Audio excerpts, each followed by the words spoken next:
시편 17편 6절부터 12절까지 말씀 제가 봉독해 드리겠습니다. 하나님이여 내게 응답하시겠으므로 내가 불렀사오니 내게 귀를 기울여 내 말을 들으소서. 주께 피하는 자들을 그 일어나 치는 자들에게서 오른손으로 구원하시는 주여, 주의 기이한 사랑을 나타내소서. 나를 눈동자같이 지키시고 주의 날개 그늘 아래에 감추사 내 앞에서 나를 압제하는 악인들과 나의 목숨을 노리는 원수들에게서 벗어나게 하소서.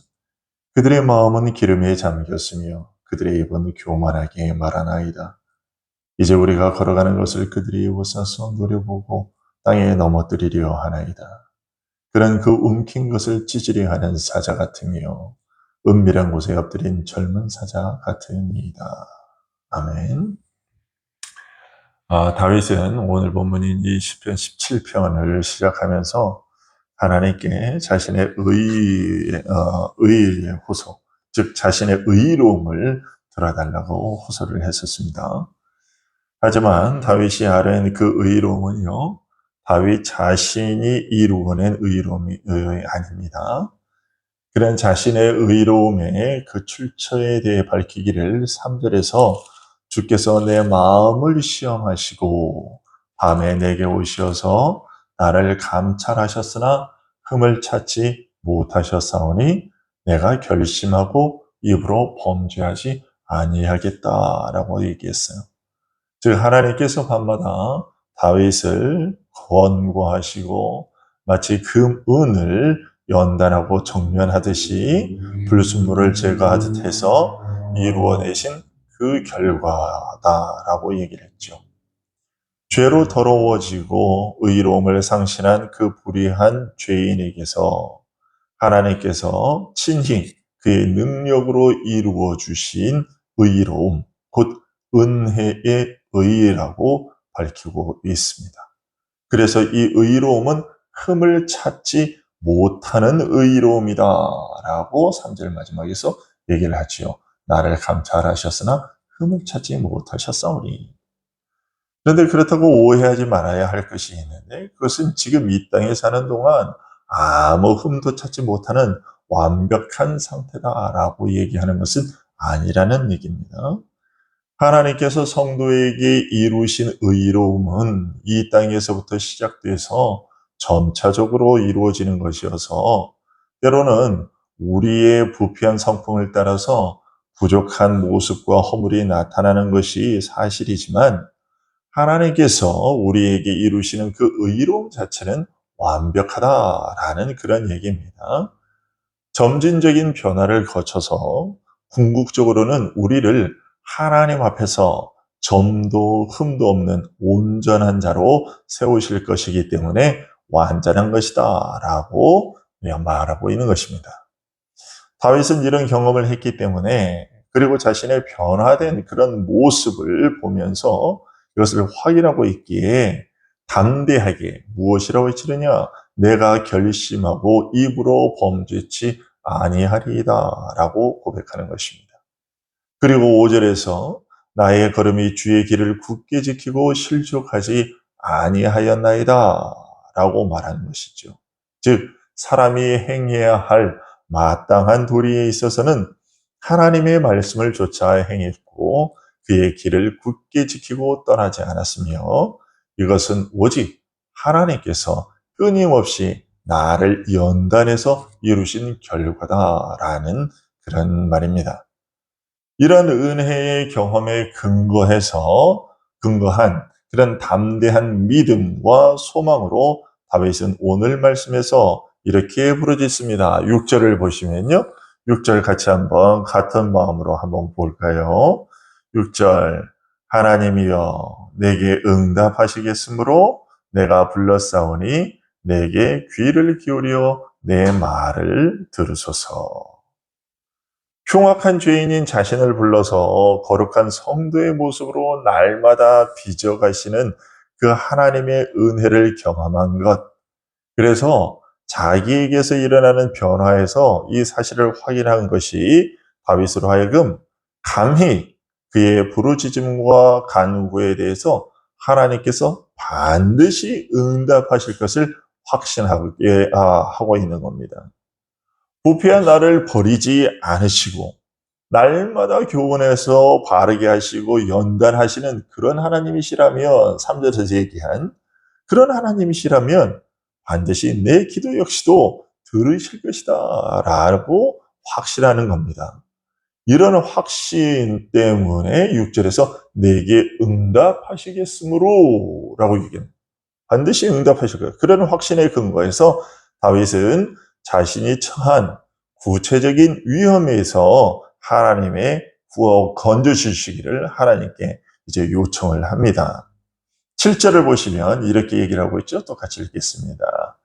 죽게 피하는 자들을, 그 일어나 치는 자들에게서 오른손으로 구원하시는 주여, 주의 기이한 사랑을 나타내소서. 여기 7절 앞부분에 그 일어나 치는 자들에게서 오른손으로 구원하시는 주여라고 하는 말은요, 다윗이 지금 어려움이나 환난을 겪고 있고 그것들은 그를 대적하는 악인들로 말미암은 것이다 라는 것을 우리에게 알려주죠. 그리고 자기 힘으로는 감당할 수 없는 그런 자들이기 때문에 주의 오른손으로, 하나님의 능력으로 이렇게 구원해 달라고 이제 구하고 있는 거죠. 여기서 우리가 눈여겨보아야 할 것이 있는데, 다윗이 자신을 가리켜서 무엇이라고 얘기를 하고 있느냐 하면 죽게 피하는 자라 이렇게 얘기를 하고 있어요. 7절에 보면 죽게 피하는 자들을, 자신이 지금 죽게 피하는 자인 거죠. 이것은 다윗이 자기 스스로 잃은 무엇을 가지고 하나님 앞에 서 있지 않다라는 것을 다시 한번 보여주고 있는 거죠. 누구에게 피한다라는 것. 내가 누군가에게 누군가를 피난처로 이렇게 삼는다는 것. 이것은요, 가난한 자가 취하는 태도지요. 자기를 스스로 지탱하거나 문제를 홀로 감당할 수 없는 사람이 자신보다 강한 이에게, 내가 신뢰할 수 있는 이에게 피난처를 발견하고자 하는 것이죠. 그래서 다윗이 하나님께 구하는 은혜를 가리켜서 무엇이라고 얘기하고 있냐면 7절 뒤에 보면 주의 기이한 사랑이라 이렇게 얘기를 하고 있어요. 이게 여기 우리말로는 주의 기이한 사랑이나, 지금 개역 개정판 우리가 갖고 있는 성경에서는 이걸 사랑이라 이렇게 번역을 했는데, 이전 성경 개역 한글에는 원어를 따라서 주의 인자라 이렇게 얘기를 하고 있어요. 인자, 헤세드라는 얘기인데, 내가 이룬 무엇이 아니라 오직 주의 인자하심에 근거해서 은혜를 구하는 것입니다. 이런 은혜를 가리켜서 뭐라고 얘기하고 있냐면 주의 기이한 인자다라고 부르고 있는 것이고, 이렇게 부르는 것은 주님께서 베푸시는 그 은혜가 우리 사람으로서는 불가능한, 사람의 능력과 수준을 넘어서는 것이라는 점에서 그렇게 말하는 거예요. 하지만 아무 의의가 없는 자라 할지라도 하나님의 긍휼과 자비에게 자기를 맡기는 그 믿음을 보시고 베푸시는 은혜라는 점에서도 또한 기이한 은혜다 이렇게 또 얘기할 수도 있습니다. 이어서 다윗은 자신이 하나님에게 바라는 그 기이한 인자가 어떤 것인지 보다 구체적으로 언급하는데, 8절에 보면 이렇게 얘기합니다. 나를 눈동자같이 지키시고 주의 날개 그늘 아래 감추사. 흔히 사람이 가장 소중하게 여기는 것을 가리켜서 눈동자처럼 아낀다 이런 우리 표현을 우리가 하고, 또 누군가 자기시 애지중지하는 그런 것을 가리켜서, 예를 들면 그 애지중지하는 그 아들, 자식들 같은 경우 눈에 넣어도 아프지 않다 뭐 이런 표현을 우리가 쓰잖아요. 그런 말처럼 하나님께 피하는 자는 자에게서 베푸시는 사랑이 이제 하나님께서 자기에게 피하는 자에게 베푸시는 그 사랑이 얼마나 깊고 간절한 것인지를 이걸 알 수가 있죠. 또 주의 날개 그늘 아래 감추소서 이렇게 얘기를 하고 있습니다. 새가 날개 아래 그 새끼를 모으고 품어서 그렇게 보호하는 것처럼, 제가 진짜로 그런 유튜브를 본 적이 있어요. 유튜브에 보니까 닭이 자기 새끼들을 이렇게 비 오는 날 정말 날개를 이렇게 팍 펴가지고 즉 그 아래서 비 안 맞게 보호하는 그런 그림을 본 적이 있어요, 이 영상을.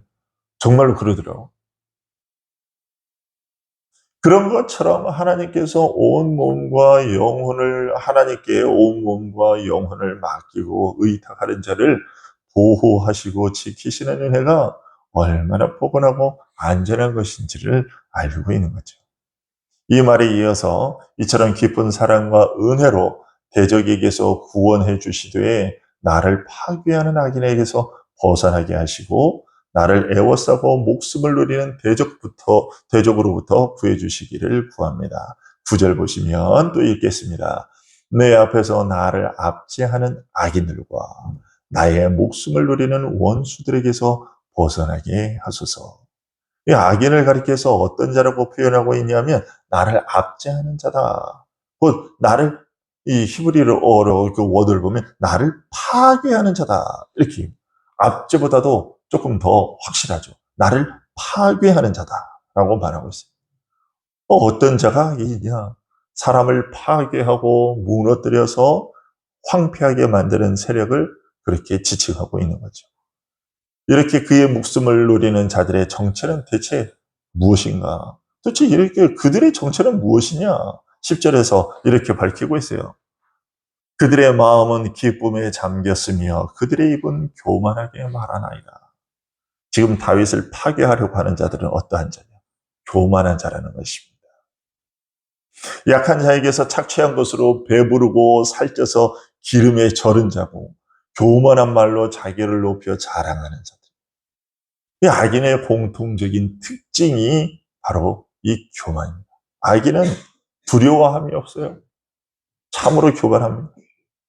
니까지 그 정도야 얼마든지 내 마음대로 마음껏 할 수 있어. 네가 뭐 어쩌긴. 그런 오만한 마음이 아니고서는 남을 그렇게 함부로 결코 대할 수 없는 겁니다. 여러분들 한번 가만히 보세요. 어디 가서 교만하게 구하는 사람들, 교만한 사람들, 그 사람들 하는 거 가만히 보세요. 그러면 그 사람들은 약한 사람들한테요. 조금 자기보다 약해 보이는 사람들한테 속으로 니까지 이게 뭐 이런 식의 태도를 보이는 것을 분명히 확인할 수 있어요.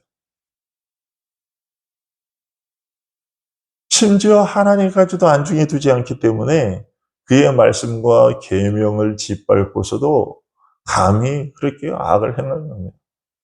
그리고 그 교만한 자들은 그 교만함을 11절과 같이 드러냅니다.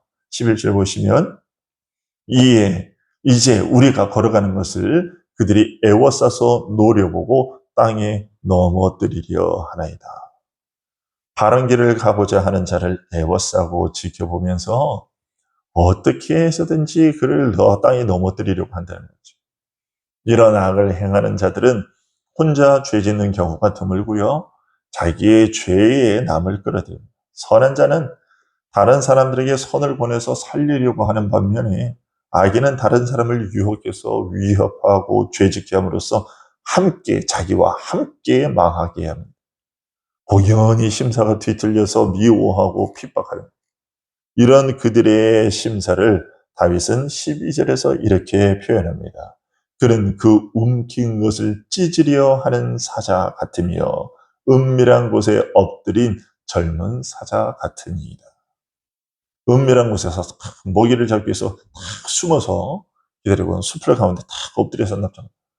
저희 맹수들이 그 사냥을 할 때요, 정말로 그 기술이 뛰어나가지고 어떻게 저렇게 가까이 다가가는데도 모를까, 저렇게 있는데도 모를까 싶잖아요. 그런 영상들을 보면요. 근데 정말로 신기한 것이 여러분 순풍이 요렇게 해서 데리고 산책을 하다 보면요. 순풍이 고양이를 보면 그렇게 뭐 난리를 치거든요. 고양이를 잡고 싶어가지고. 근데 항상 그냥 없을 때 걸어갈 때는요. 그 발톱이 부딪히는 소리가 들려요. 탁탁탁탁탁탁. 그런데 그러다가 고양이를 딱 발견하잖아요. 그러면 갑자기 살짝 하는데 정말로 아무 소리도 안 들려요. 분명히 걷는데 소리가 들리질 않아. 이 맹수들이 뭐 사냥을 할 때 그렇게 탁 되는데 악인이 바로 그렇게 하는 거죠. 음흉해요. 티가 나지 않아요. 그런데 지금 다윗이 당하고 있는 고난과 핍박이 바로 그런 상태입니다. 그런데 그는 자신의 힘으로 그것을 물리칠 힘이 지금 없어요. 그래서 자신의 이런 처지를 하나님께 아뢰고 하나님의 도우심을 바라고 구하고 있는 겁니다. 자신이 지금 하나님 외에는 어디로도 갈 수가 없고 그 누구에게서도 도움을 얻을 수 없다. 그런 형편임을 하나님 제가 지금 그런 형편입니다. 하나님이 아니고서는 제가 지금 어디로도 갈 수가 없습니다. 나를 도와줄 이가 아무도 없습니다. 그러니까 제발 저 좀 불쌍히 여겨주시고 하나님의 그 기이한 인자 그것을 좀 저에게 베풀어 주십시오라고 요청하고 있는 거예요. 여러분 우리가 오늘 다윗이 우리에게 이렇게 그의 시를 통해서 우리에게 알려주는 것처럼요.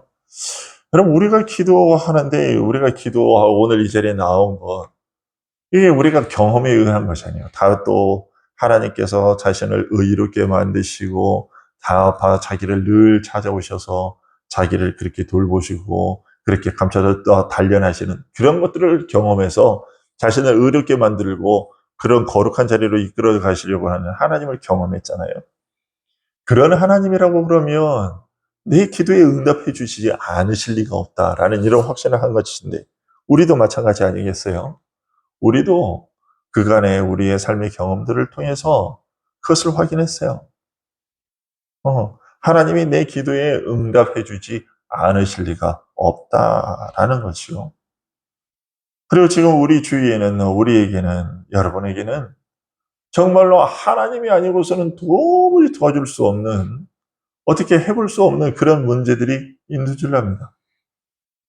우리 교회에도 그런 일이 있고 여러분의 사업장에도 그런 일이 있을 수 있고 여러분의 가정에도 그런 일이 있을 수 있어요.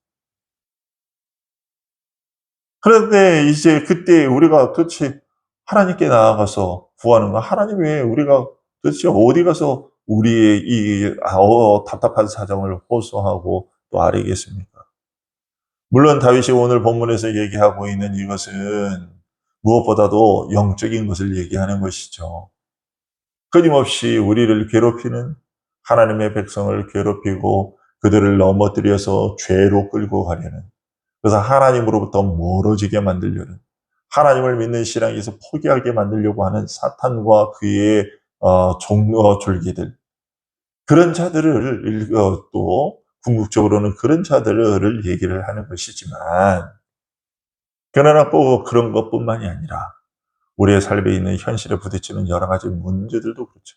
그리고 사실 그 여러 가지 문제들이 이렇게 이런 문제들이 되는 거죠. 뭐냐면 그런 문제들이 결국은 우리의 영적인 상황을 우리의 마음을 피폐하게 만들고 조급하게 만들고 그런 것들에 함몰되게 만들어서 영적인 것을 전혀 생각하지 못하도록 그렇게 만들어 버리죠. 이게 사탄이 하는 일입니다. 우리가 유혹이라고 할 때는 멋들어지게 간드러지게 멋있는 것으로만 뭐 해가지고 달콤한 것으로만 사탄이 우리를 유혹하는 것이 아니고 이런 환난과 어려움들 이런 일들이 우리에게 닥칠 때 그것에 대한 걱정 근심이 가득하게 만들어 가지고 거기에 온통 모든 정신을 빼앗기게 만들어서 하나님을 오히려 잊어버리게 만들어요. 아니 그럴 때면 다윗이 얘기하는 것처럼 오늘 본문이 얘기하는 것처럼 나와서 하나님께 엎드려서 기도해야 될 건데 그런데 그 문제가 너무 커 보일 때는 하나님께 나와서 그런 생각도 조차도 하지 못하는 그런 상황이 되고 마는 것이죠. 그리고 하나님께 도움을 호소하는 것이 아니라 자꾸 딴 데 어디 뭐 다른 도움은 없나? 뭐 이런데 자꾸 다른 데로 눈을 돌리게 만들어요. 이게 또 사탄이 하는 일이에요. 그래서 오늘 우리가 이런 다윗의 이런 얘기를 들으면서 다시 한번 우리가 피할 데가 어디 있나? 우리가 피할 데가 어디 있나? 하나님이 날개를 펴서 나를 그 날개 아래 품어 주시기를 그 바라는 것 외에 우리가 살 길이 뭐가 있겠습니까? 오늘도 이 다윗이 하나님께 요청한 것처럼 하나님 저를 제발 좀 건져 주십시오. 하나님의 그 기이한 인자 그 불어를 저에게 좀 베풀어 주십시오. 우리 교회에 베풀어 주십시오. 우리를 좀 불쌍히 여겨 주시옵소서. 하나님, 제가 정말 하나님의 말씀대로 살지 못하고 거룩하게 살지 못하는 것, 어떻게 해서든 여기서 좀 더 벗어나고 하나님께 나아가고 싶은데 왜 그렇게 그게 안 되고 또 깨달아지지 않고 여전히 내가 그냥 그런 상태로 답보 상태에 있는 것인지 모르겠습니다. 이런 모든 것들, 이런 것들을 우리가 이 시간 하나님께 구하고 하나님께서 정말 우리를 건져주시기를, 그런 은혜를 우리가 다시 한번 경험하게 될 수 있기를 소원합니다.